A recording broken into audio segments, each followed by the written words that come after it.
Okay, अस्सलाम वालेकुम। इस वीडियो में बात करेंगे कापोसी सार्कोमा की, विच is your intermediate grade tumour of the vessels. अब जो कापोसी सार्कोमा होता है, it is usually a neoplasm which is caused by human herpes virus 8। And इसका कभी कभी SAQ आ जाता है, तो इसलिए इसकी मैं वीडियो बना रहा हूँ।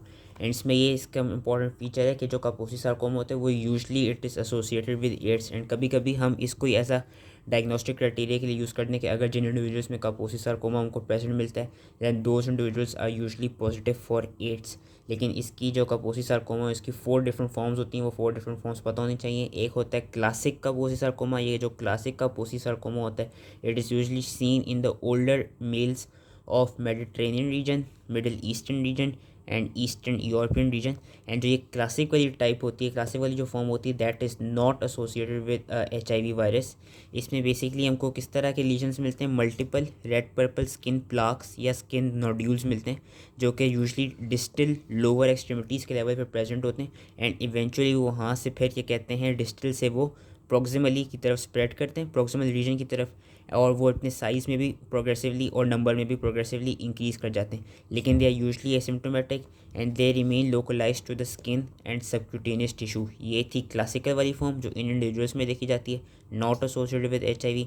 इस तरह के लीजन्स हमको डिस्टल लोअर एक्सट्रीमिटीज़ के लेवल पे मिल रहे हैं। अब हम बात करते हैं एंडेमिक अफ्रीकन कापोसी सार्कोमा की। ऐसे नेम सजेस्ट के जो अफ्रीकन रीजन है वहाँ पे ये एंडेमिक होता है। ये उन इंडिविजुअल्स में देखा जाता है हुआ HIV सीरो नेगेटिव, यानी कि उनको HIV लाइक सिम्टम्स आ रहे होते हैं, एड्स लाइक सिम्टम्स आ रहे होते हैं, लेकिन जब हम उनका लेबोरेटरी टेस्ट कराते हैं तो उनके सिरम में HIV का जो वायरस होता है वो नेगेटिव आता है। It is usually seen in those individuals who are younger than क्या कहते हैं 40 years old. And it can also involve the lymph nodes. And इसमें यही है कि अगर एड्स के साथ एसोसिएटेड हो, दैन इसकी जो वो होती है प्रोग्नोसिस काफ़ी बुरी होती है, क्योंकि उसमें ये देखा गया कि 100% ऑफ द टाइम हमको मोर्टेलिटी मिल जाती है within 3 years all of the individuals they die. और अगर जो ज़्यादा सिवियर प्रोमिनेंट लिम्फ नोड और विस्टरल इन्वॉल्वमेंट हो, तब ये वाली चीज़ ज़्यादा मतलब फर्दर वही कि प्रोग्नोसिस को फर्दर पुअर कर देती है। Then is your transplant associated कापोसी sarcoma, which is usually seen in those individuals जिनको क्या कहते हैं सॉलिड ऑर्गन का ट्रांसप्लांट रिसीव हो होता है। अब उनमें ये क्यों होता है? उनमें बेसिकली होता है कि हमें पता है कि जब भी हम किसी में ऑर्गन का ट्रांसप्लांट कराते हैं तो हम उसको इम्यूनोसप्रेशन पे रखते हैं। अब सिंस उसको T सेल की इम्यूनोसप्रेशन मिल रही होती है, hence there is a chance कि उसको जब ऑर्गन ट्रांसप्लांट करें उसके थ्रू एक ये वाला क्या कहते हैं जो वो है, ये वाली जो डिजीज़ है कापोसी सार्कोमा, ये हो जाए। और उसमें भी क्या होता है? इट कवर्स जो कापोसी सार्कोमा होता है, it usually covers N aggressive course. It involves the lymph nodes, mucosa, viscera and cutaneous lesions जो हमको होते हैं, जो हमें क्लासिक की टाइप में मिल रहे थे वो cutaneous lesions they are absent. जो लीजन्स होते हैं जो हमें ट्रांसप्लांट एसोसिएटेड कापोसी सार्कोमा में मिलते हैं, they usually regress as immunosuppression is reduce. लेकिन इसमें रिस्क क्या होता है कि अगर हम इम्यूनो सप्रेशन को रिड्यूस कर देंगे, नो डाउट उससे कापोसी सार्कोमा तो ट्रीट हो जाएगा। लेकिन हम जिस वजह से इम्यूनो सप्रेशन दे रहे थे कि ऑर्गन की ट्रांसप्लांट का रिजेक्शन ना हो, उसका रिस्क बढ़ जाएगा। कि इम्यूनो सप्रेशन से ये देखा गया है कि लीजन्स जो हैं वो रिग्रेस कर जाते हैं, मतलब जो कापोसी सार्कोमा है वो रिड्यूस हो जाते हैं, लेकिन जो ऑर्गन रिजेक्शन है उसका चांस बढ़ जाता है। एंड लास्टली जो लास्ट वेरिएंट है, that comes your AIDS associated Kaposi sarcoma which is your epidemic, जो कि मोस्ट इंपॉर्टेंटली यही देखा जाता है कि इसमें जो कापोसी सार्कोमा होते हैं, it involves the lymph nodes, it disseminates widely to the viscera. And क्या कहते हैं जो इंडिविजुअल्स होते हैं, they usually died due to opportunistic infections. अब हम इसकी बात करते हैं पैथोजेनेसिस की। पैथोजेनेसिस की अगर बात करें तो इट इज़ यूजली जो जितने भी लीजन्स होते हैं कापोसी सार्कोमा के, they're cause by human herpes virus 8। इसका वो याद रखना होगा, जो इसका बेसिकली जो वायरस है किस तरह से ये हमारे पास ट्रांसमिट हो सकता है। ओरल सिक्रीशंस के थ्रू ट्रांसमिट हो सकता है, क्यूटेनियस एक्सपोजर के थ्रू ट्रांसमिट हो सकता है, सेक्सुअली ट्रांसमिट हो सकता है। और इसमें बेसिकली जो क्लासिक वेरिएंट होता है ये वाला which is not associated with HIV, इसमें बेसिकली ये देखा गया कि जो आपकी कापोसी सार्कोमा है उसके लिए 2 चीज़ों की रिक्वायरमेंट ज़रूरी है। एक तो ह्यूमन हर्पीस वायरस 8 की, जो कि कापोसी सार्कोमा कराएगा। दूसरा ऑल्टर्ड T सेल इम्यूनिटी की। और क्लासिक वाले वेरिएंट में यही होता है कि जो एल्डरली इंडिविजुअल्स होते हैं, वी नो कि जो उनकी इम्यूनिटी होती है वो ड्यू टू एजिंग काफ़ी डिक्रीज हो चुकी होती है, काफ़ी डिमिनिश हो चुकी होती है, डिमिनिश T सेल इम्यूनिटी हो चुकी होती है। एज रिजल्ट उनमें हमको ये क्लासिक वाले कापोसी सार्कोमा के सिम्टम्स मिलते हैं। जो अपना जो ह्यूमन हर्पीस वायरस 8 होता है बेसिकली कराता है कि it causes lytic and latent infections in the endothelial cells. अब वहाँ पे एक वायरली इनकोडेड G प्रोटीन होती है जो कि क्या कराती है, VEGF की प्रोडक्शन को इंक्रीज़ कराती है।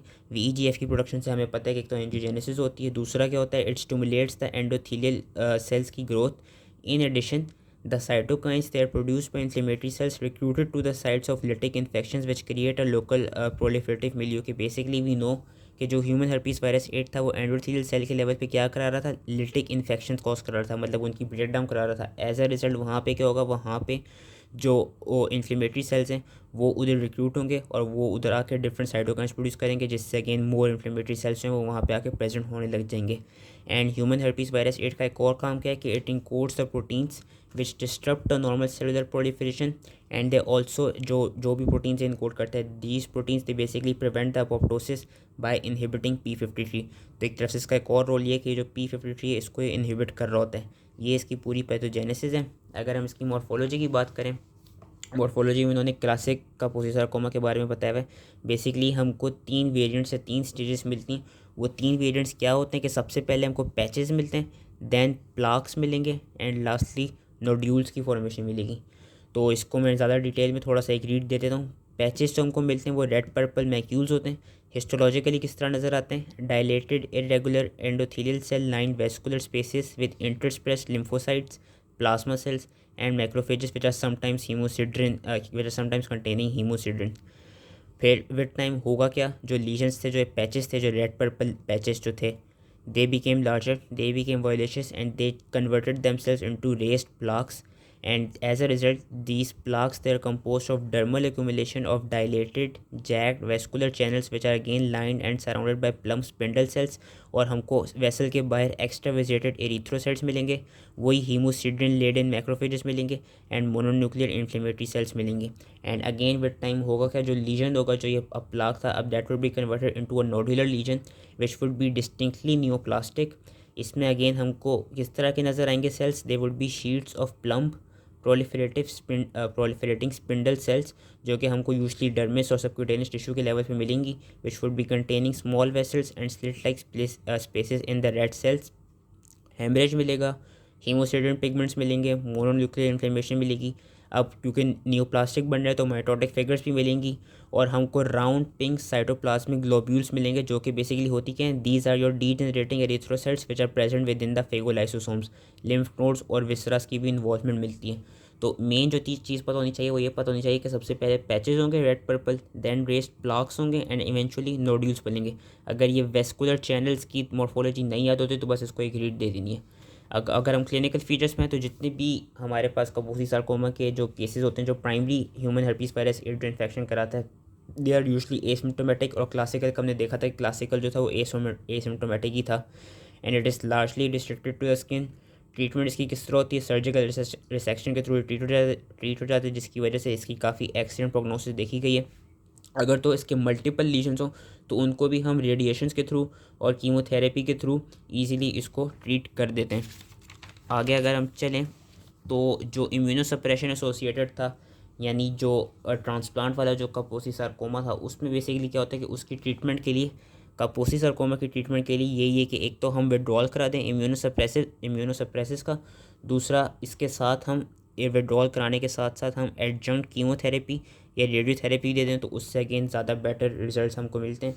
एंड लास्टली जो एड्स एसोसिएटेड कापोसी सार्कोमा था उसकी ट्रीटमेंट क्या होती है, उसकी ट्रीटमेंट वही होती है जो हम HIV की ट्रीटमेंट के लिए देते हैं कि एंटी रेट्रोवायरल थेरेपी करानी होती है, जिसमें हमको इंटरफेरॉन गैमास देने होते हैं और एंजियोजेनेसिस के इनहिबिटर्स देने होते हैं। So that was all related to Kaposi sarcoma. I hope ये इसकी समझ में आ गया हो एंड थैंक यू।